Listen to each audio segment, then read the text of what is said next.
What is up, people? Mr. Fowler here. So this is a bit of a longer one, so I'm just going to get right into it. If you don't know, I made a new channel, but I actually decided to just put it on this channel since I haven't been using it for much of anything, so might as well. Anyway, let's get right into the RuneScape news. This is a dev blog, The Arc Narrative. Following on from Mod Joe's blog about the overall plan for July's Arc project, and Mod Orion's blog about the Uncharted Islands, here's Mod Rowley with some info on the content's narrative elements. Ports. Ports' voyages are already overflowing with narrative content. Even the simplest of voyages could mention a new character or faction, a sea monster or event.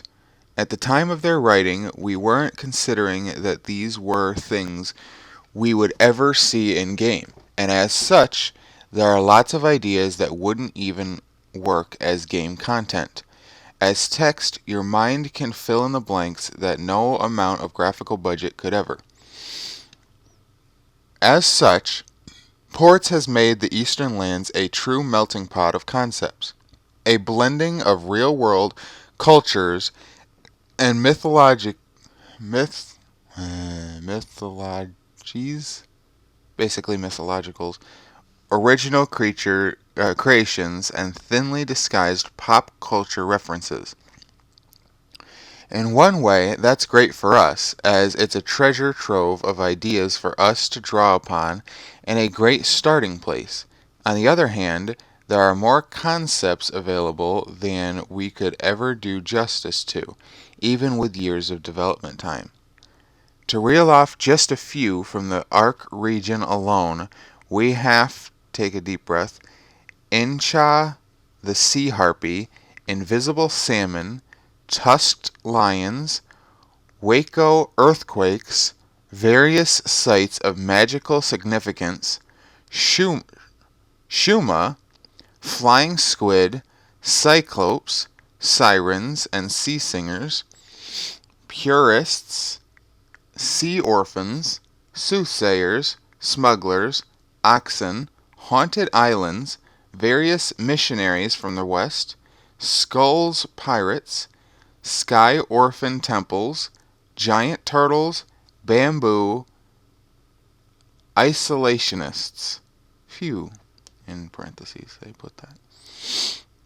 This list isn't exhaustive by any means, and we wouldn't only want to be making content based on descriptions of ports voyages anyway. We've got plenty of our own new ideas, a heap of great suggestions from Rune Labs, and some new narrative based on Monkey Manor's Temple in the Sky idea.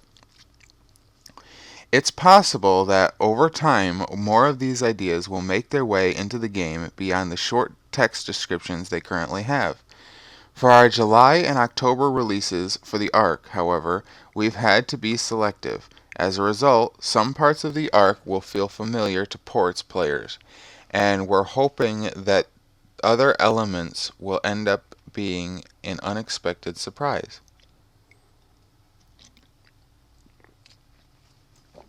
Ports Adventurers. One element of Ports that we will most definitely be using in the Arc is the various adventurers. We'd be silly not to use them. You couldn't ask for more varied, eclectic, and developed bunch of characters. And if I remember, I will put this picture big for you guys. For the most part, they will only be visible to players who have actually met them in Ports, though in a couple of cases they might be available earlier, but suitably standoffish.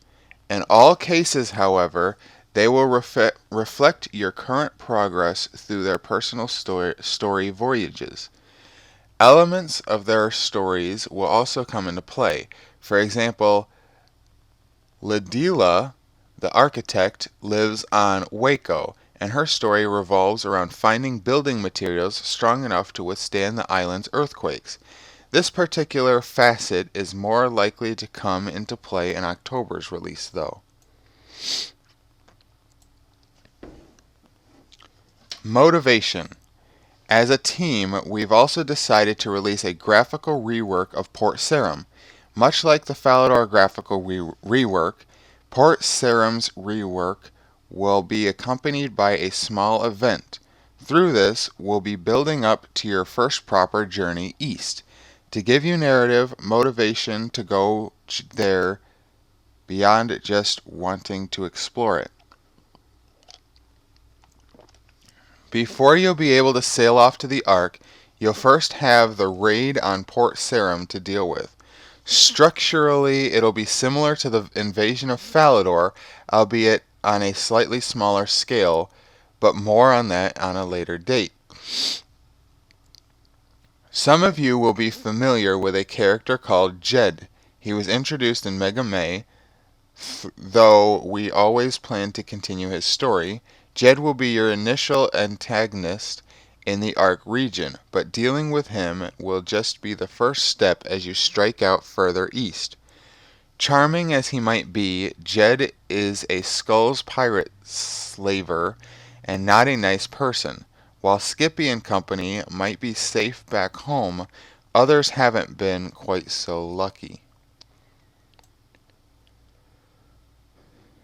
We already know Trader Stan hasn't been lucky, with Jed having stolen one of his ships, so you'll also want to talk to Stan to begin the first of the Tales of the Ark.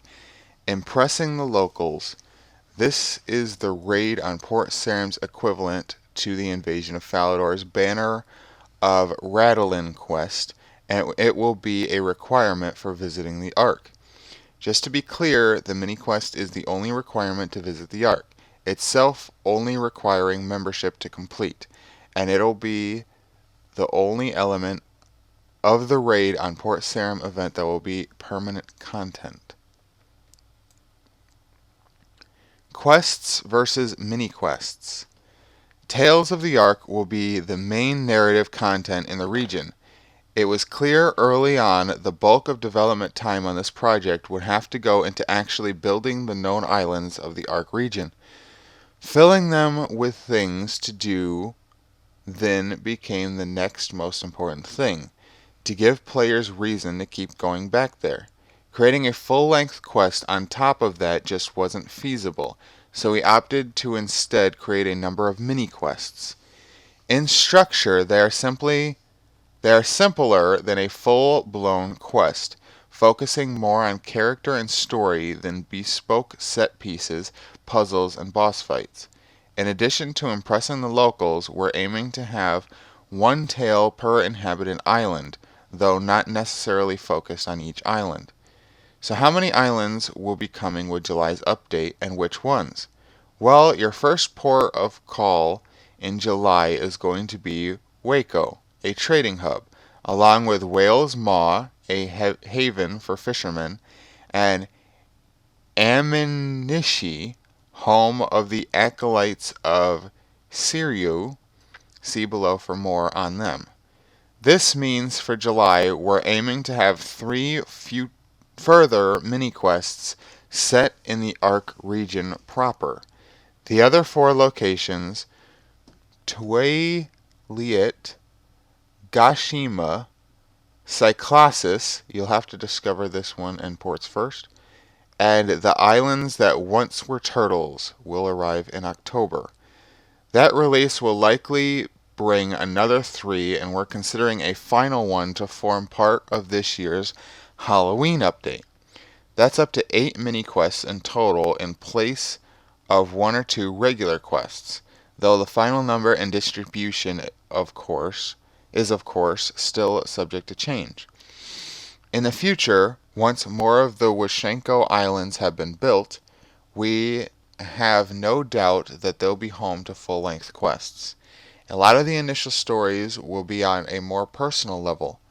The Eastern Lands is free from the influence of gods, but it's not without its own personal problems. For some reason I added the word personal when it doesn't say that. Also, Mod Stu clearly missed the mini part when he worked on his quest. The internally titled Head Quest, one of July's mini quests, is on the longer side. Bad, Stu, bad.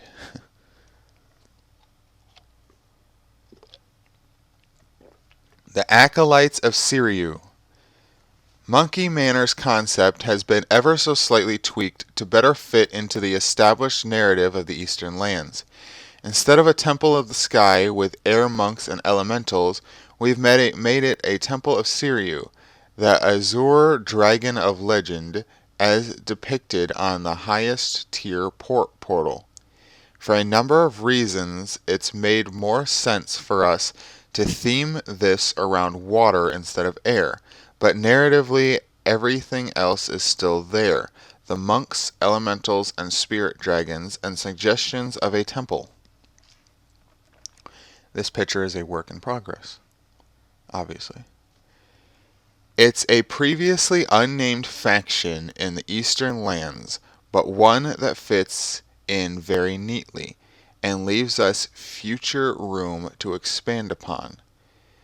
Perhaps later regions will also see you running into other new factions focused on the other known legendary creatures of the East: Bayako, the White Tiger,